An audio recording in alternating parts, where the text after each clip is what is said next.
Avant de plonger dans cette histoire incroyable, pensez à vous abonner à la chaîne et à activer la cloche.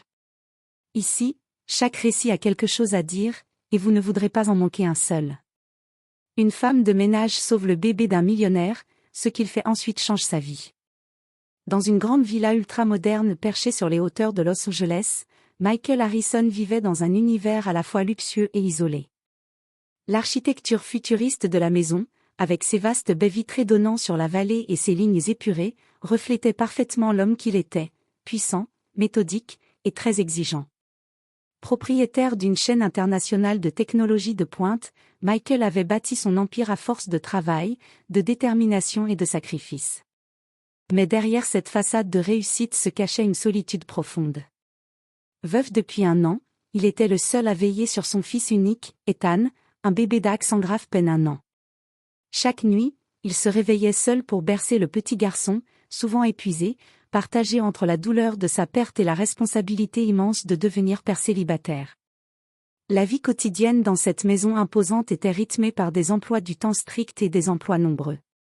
Une équipe de plusieurs personnes s'occupait de la sécurité, de l'entretien, de la cuisine, mais dans ce tourbillon de tâches, personne ne prenait réellement soin de Michael ni de son fils avec douceur. Chacun restait à sa place, distant, impersonnel. Sauf Linda Brooks.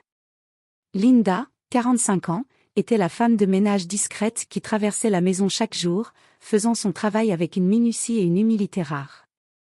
Originaire d'une petite ville de l'Ohio, elle avait quitté son foyer familial et la simplicité de sa vie pour tenter de bâtir un avenir meilleur à Los Angeles, pour elle et surtout pour sa fille adolescente, Jessica.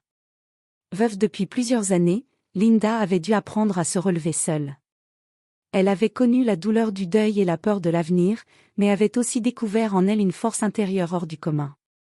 Chaque matin, elle se levait avant l'aube, parfois en pleine nuit, pour nettoyer les maisons des riches, accomplir un travail souvent ingrat et invisible, sans jamais se plaindre ni chercher à attirer l'attention. Son visage portait les traces du temps et de la vie, avec ses rides légères, mais aussi une douceur lumineuse dans ses yeux marrons. Sa voix était basse, calme, presque rassurante. Alors que la maison grouillait d'employés souvent indifférents ou stressés, Linda était le seul lien humain sincère qui reliait Michael et Ethan à une chaleur presque maternelle. Elle ne se contentait pas de nettoyer les sols ou de faire briller les fenêtres, elle observait silencieusement, comprenait les silences, et veillait discrètement.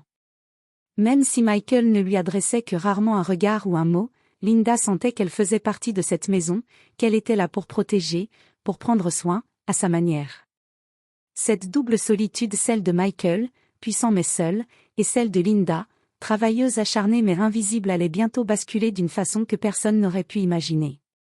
C'était un mardi après-midi, dans cette maison immense et silencieuse où chaque pièce semblait avoir sa propre vie. Au 2e étage, dans un bureau vitré donnant sur la vallée, Michael Harrison était plongé dans une réunion cruciale par visioconférence. Son regard était fixé sur l'écran, ses mains tapant rapidement sur le clavier, absorbé par une négociation qui pourrait transformer son empire technologique. Autour de lui, le luxe et la technologie se mêlaient, mais il ne percevait que la pression du succès et l'urgence des décisions. Quelques mètres plus loin, dans un couloir lumineux, Linda Brooks arpentait l'étage avec sa fidèle balayette et son seau. Elle nettoyait méthodiquement, pièce après pièce, suivant un ordre précis. Ce jour-là, elle était arrivée devant la chambre d'Ethan, le fils de Michael, un petit bébé d'Ax en grave peine 1 an. À l'intérieur, le bébé était installé sur la table à langer, un petit mobile coloré suspendu au-dessus de lui. La nourrice, une femme plus jeune et stressée, était sortie dans la cuisine voisine pour préparer le biberon, le laissant seul quelques secondes. Curieux et plein d'énergie, Ethan attrapa le mobile et tira dessus avec force. Sous la poussée, une des décorations en bois se décrocha, tomba avec un léger bruit sur la table, ce qui fit sursauter le bébé.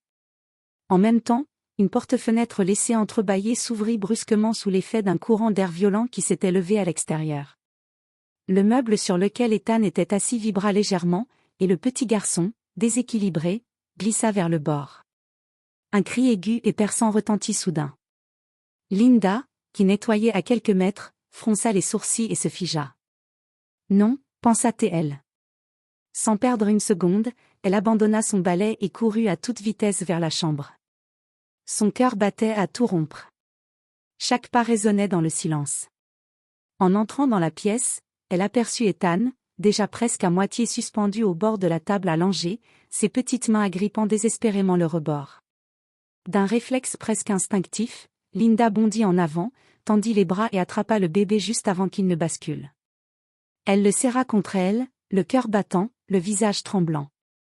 Ethan pleurait, surpris mais indemne. Quelques secondes plus tard, Michael surgit dans le couloir, alerté par les cris. Il se précipita dans la chambre, le souffle court. Quand ses yeux croisèrent la scène, il vit Linda, haletante, tenant son fils dans ses bras. Il resta figé. Pour la première fois, il regarda cette femme qu'il connaissait à peine. Cette femme de ménage qu'il voyait chaque jour comme une simple présence, un objet parmi d'autres employés. Mais là, il vit une force immense, un courage silencieux et une tendresse infinie.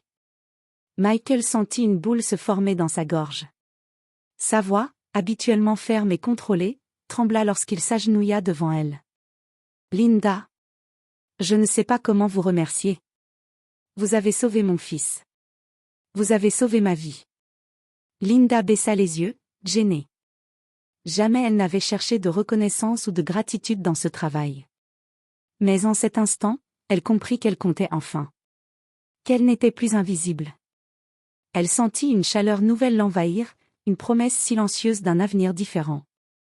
Le lendemain matin, alors que le soleil inondait les larges baies vitrées du bureau de Michael d'une lumière douce et réconfortante, Linda fut appelée par l'assistante personnelle de Michael.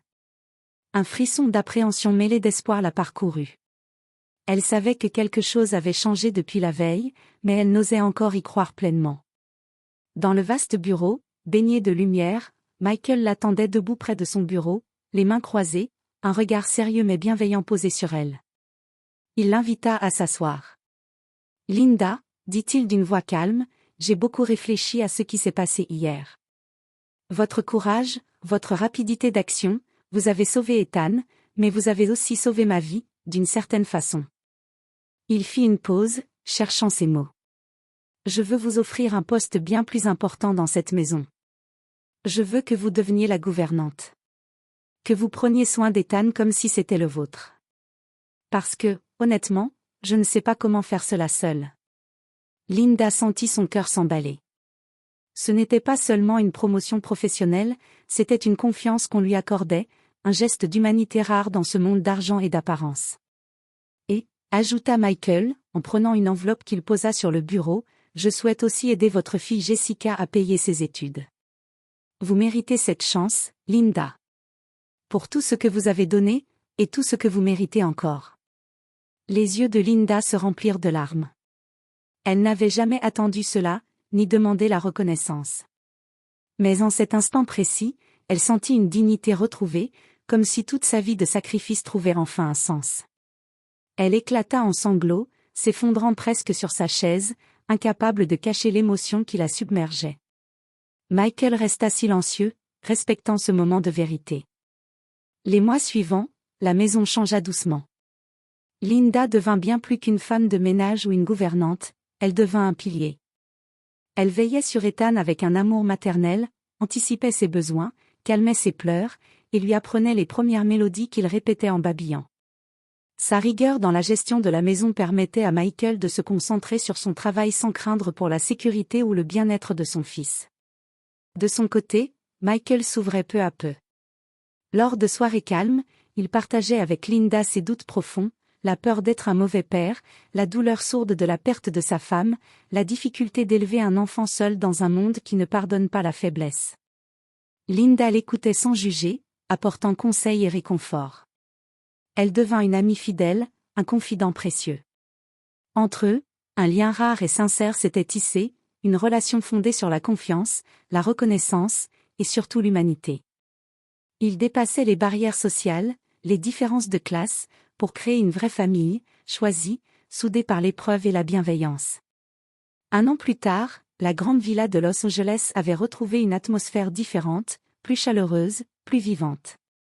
Michael Harrison, désormais moins renfermé dans son rôle de chef d'entreprise impénétrable, organisait un événement caritatif exceptionnel dédié aux familles monoparentales, un sujet qui lui tenait désormais profondément à cœur. Ce soir-là, devant une assemblée d'invités prestigieux, dirigeants, philanthropes, mais aussi familles bénéficiaires de l'aide, Michael monta sur scène, le visage éclairé par les projecteurs et l'émotion sincère. Le silence s'installa dans la salle, chacun suspendu à ses paroles. « Mesdames et messieurs », commença-t-il. « Ce n'est pas la richesse qui fait la grandeur d'un homme, mais le cœur qu'il met dans ses actes. La générosité, la compassion, et le courage de ceux qui, souvent dans l'ombre, rendent notre monde meilleur. » Il fit une pause, son regard cherchant dans la foule une présence particulière. « Aujourd'hui, je veux rendre hommage à une femme extraordinaire, une femme qui a changé ma vie et celle de mon fils, Ethan. Cette femme, c'est Linda Brooks. » Un murmure d'admiration parcourut la salle. Linda, assise au premier rang, les mains tremblantes, sentit son cœur se serrer. Il y a un an, dans un moment où tout aurait pu basculer, Linda a sauvé la vie de mon fils. Mais plus encore, elle a sauvé la mienne. Sans elle, je ne serais pas l'homme que je suis aujourd'hui. Elle a incarné pour nous tous ce que signifie vraiment la force et la bonté. Les larmes commencèrent à couler sur les joues de Linda, émue, fière et humble à la fois. Ce moment symbolisait bien plus qu'une reconnaissance publique, c'était une victoire sur l'injustice, la solitude et l'oubli. Au fil des mois suivants, grâce à l'aide précieuse de Michael, Linda put offrir à sa fille Jessica une véritable chance, des études supérieures en droit. Jessica, déterminée et brillante, travailla dur, portée par l'exemple de sa mère et la promesse d'un avenir meilleur. Elle devint avocate, engagée dans la défense des droits des familles vulnérables, une vocation nourrie par les épreuves de son passé. La relation entre Michael et Linda se transforma en une amitié solide, sincère, fondée sur le respect mutuel, la confiance et la gratitude profonde. Ils étaient devenus une famille choisie, liés non par le sang, mais par le cœur et l'épreuve. Ce qui avait commencé par un simple geste de courage, un réflexe pour sauver un bébé en danger, avait donné naissance à une nouvelle vie, un nouveau départ. Une famille aimante, vraie, humaine.